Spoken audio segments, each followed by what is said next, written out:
The coronavirus outbreak has already affected much of society, with school closures, limits on gatherings, canceling of events, and much more. So I want to look at some of the effects of coronavirus on tech specifically, how it has affected technology companies, specifically starting with, you guessed it, Apple. So Apple's WWDC is now online. And I have a whole video going in depth on that. Basically, they just switched it to an online-only event. Really pretty simple.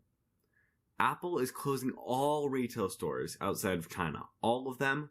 And it used to say until a specific date, like March 28th, I think. But now the message has switched to saying until further notice. So they have decided to close all of their stores. With the store closure, all of the employees are still getting paid, as they would be normally, and many other companies like Amazon and Microsoft have also made claims of doing this, which is pretty crazy. You can't buy stuff in them, can't get your stuff serviced in them, which is really crazy. They have also having issues with product making.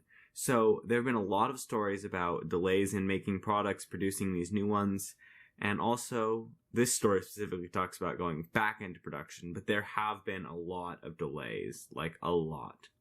Apple TV Plus shows are being canceled, the production of them. So they have to go somewhere, and the actors and directors have to get together and produce a show. That is being canceled right now, so they're not producing anything right now at all. And also, Apple's letting people skip their March Apple Card payment and incur no interest for doing this. You still have to pay it, just later, and you have to go and you have to text or talk with Apple Card support, but you can get this. So this is just another effort of Apple making. They're also, this is their kind of issue here, they're encouraging their workers to telecommute and to work from home, but they're not a company set up for that. So because of their secrecy and basis in presenting, they're having issues with this, reported the Wall Street Journal. There's not much recent reporting on this, but it is a possible issue going on there. Now they've also made monetary commitments, including donations of $15 million at the time of a few days ago when they posted this, along with matching 2-to-1 their employees' donations. That's pretty nice.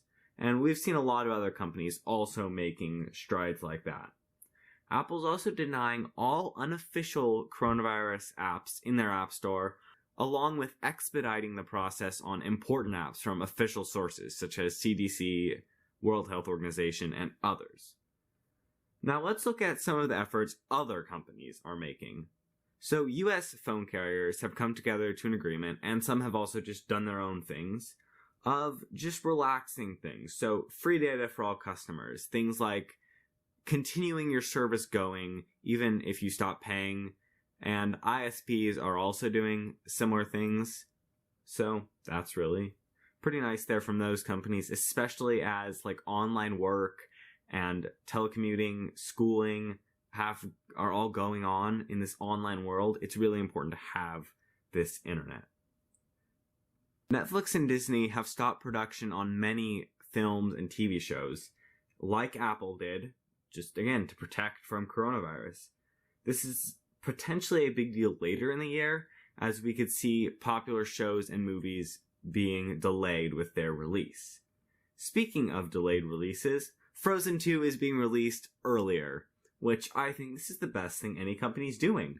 I mean, I saw Frozen 2 in theaters, but hey, let's see it again. This is 3 months early, and that's pretty cool to see from Disney there. Amazon hiring 100,000 new workers all across the country, the US, to deal with demands and to presumably help with the workforce as people are becoming unemployed and other issues there. Now, speaking of Amazon, they're having issues with their warehouses. Well, not necessarily issues. There are issues later. But they're suspending shipments of anything, quote, non-essential to their warehouses. So that means anything that's not really a household item. So things like hand sanitizer, toilet paper, and other household items are still being shipped, and anything in a warehouse will still be sent to the final end customer. So I this week have ordered a few things on Amazon, and they will still be coming to me from the warehouse. But this is like breaking news as I was getting ready to record. An Amazon warehouse worker in New York City, has been tested positive for coronavirus, and so that warehouse is closed. So that could cause some issues there in that area, especially with deliveries, as people are being encouraged very much to stay home, possibly with some other orders related to that coming. So hopefully Amazon can keep deliveries going as this continues. Google is also making some efforts here, and many other companies, by just helping people become aware. So you can see here on their home page of Google, just giving a little bit of information to help people stay aware and informed during this outbreak. This is kind of a cool one. This one mostly just cool. Delta CEO Ed Bastian, along with some other airline CEOs, giving up their pay to help with keeping layoffs and keeping employees during this. Now, I don't think this makes a big deal, essentially, because, this isn't even all the money this makes. His salary is around $1 million. He gets around $15 million in compensation through other things like stocks. So, it's a small amount, and sure, it could help pay for some people, but bigger strides would probably need to be taken to make a bigger dent here.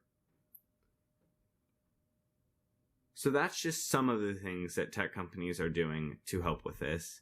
I'm Skylar. Thanks for watching. Bye.